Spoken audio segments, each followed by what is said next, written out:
Good morning po. Tayo po'y mag-aaral ng salita ng Diyos. The book of Romans chapter 6, verses 6 to 7. Alam natin na ang dati nating pagkatao ay naipako na sa krus kasama niya upang mamatay ang ating makasalanang pagkatao at nang hindi na tayo maalipin pa ng kasalanan. Sapagkat ang namatay na ay pinalaya mula sa kapangyarihan ng kasalanan. And then 1 Corinthians chapter 15, verse 17. At kung hindi muling binuhay si Kristo, kayo'y nananatili pa sa inyong mga kasalanan at walang katuturan ang inyong pananampalataya. The power of Christ's death and resurrection. So, ito po yung pinakamahalagang pag-aaral natin sa linggong ito. Maunawaan natin ano ba yung epekto ng ginawa ng ating Panginoong Hesus, yung kanyang kamatayan at yung kanyang pagkabuhay na muli. Para sa iba, ito isang celebration lamang, lalo na pagsasapit na po yung Easter Sunday, inaalala natin yung pagkabuhay ng ating Panginoong Hesukristo.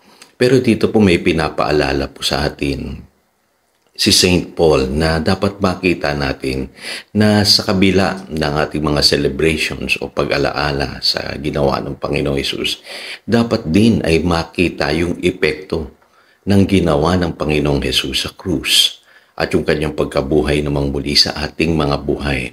At ano po yung epekto niyan? Yung pong pagbabago natin. Ang pinakamabisang pruweba po o proof na tayo po ay nakaranas ng tunay na pagkakilala sa Panginoong Hesus ay yung binagong buhay. Hindi na tayo kailangan pupunta pa rin sa Jerusalem at ituturo natin yung empty grave na kung saan doon nailibing ang ating Panginoong Hesus.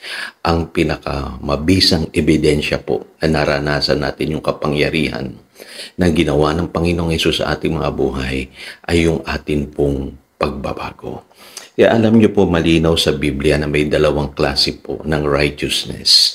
Yung unang-unang righteousness, yung tinatawag na positional. No po? Yung kapag ang isang tao po ay nanalig sa Panginoong Hesus bilang kanyang personal na Panginoon at tagapagligtas, siya po ay binibilang na matuwid ng Diyos. So sa paningin ng Diyos, siya ay matuwid na. Yung pong sinasabi sa 2 Corinthians chapter 5, verse 21, sa ginawa ng Panginoong Hesukristo, siya na walang kasalanan ay binilang na makasalanan upang tayo po ay maging matuwid sa harap ng Diyos. Yan din ang sinasabi ng 1 Peter chapter 3, verse 18. For Christ died for sins once for all, the righteous for the unrighteous, to bring you to God. He was put to death in the body, but made alive in the Spirit. So malinaw po dyan yung ginawa po ng Panginoong Hesus. Katulad po nung sinabi ko sa inyo yesterday ay yung tinatawag na substitution.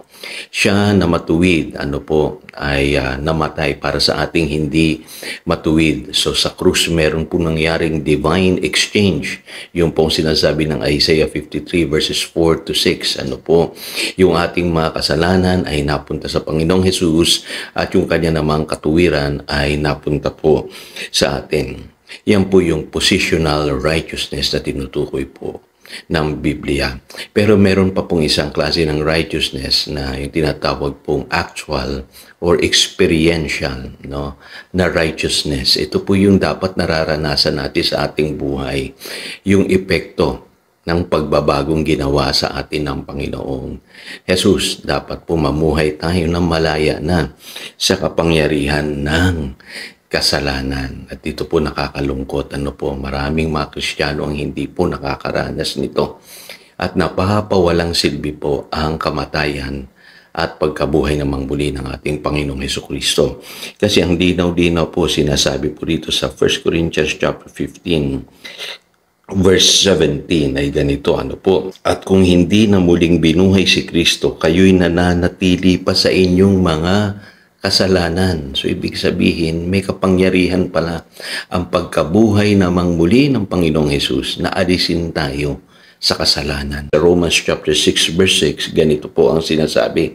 Alam natin na ang dati nating pagkatao na ipako na sa krus kasama niya upang mamatay ang ating makasalanang pagkatao at nang hindi na tayo maalipin pa ng kasalanan.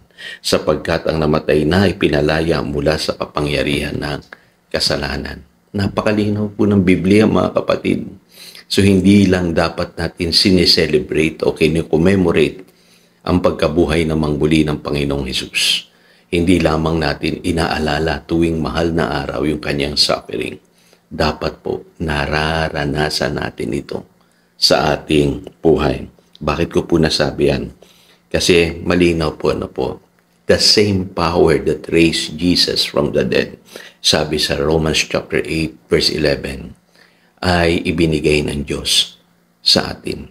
Tinataglay na po natin. Yan yung sinasabi ng Ephesians chapter 1 verse 18 hanggang 20, Acts chapter 1 verse 8, Ephesians chapter 3 verse 20. So may kapangyarihan po yung pagkabuhay namang muli ng Panginoong Hesus. Nananahan po yan sa ating mga buhay. Kaya ibinigay po sa atin ang Holy Spirit po, para maranasan natin yung kapangyarihan niyan. Ngayon, anong silbi ng kapangyarihan niyan? Kung di tayo kayang alisin nito sa kasalanan, sa ating mga karamdaman, sa mga pinagdadaanan nating mga struggles sa buhay. May purpose po yung power ng death and resurrection ng ating Panginoong Hesus. In fact, sabi nga sa Biblia, tinawag tayong makaranas ng complete redemption, tunay na kaligtasan, tunay na tagumpay. Posible po yan sa lahat ng mga nananalig sa Panginoong Hesukristo. Kaya mga kapatid, huwag nating sayangin. Panampalatayanan natin na sa pamamagitan ng ginawa ng ating Panginoong Hesus, pwede nating maranasan yung complete victory over sin at yung mga epekto ng kasalanan sa ating mga buhay. Pwede tayong maging malaya dito dahil si Kristo ay buhay. Kaya mga kapatid, napakahalaga na ma-experience natin ang katotohanan na ang ating Panginoong Hesus ay buhay. So ito po si Pastor Jojo nagpapaalala upang daluyan tayo ng pagpapala, manatili tayo sa kanyang salita. Good morning.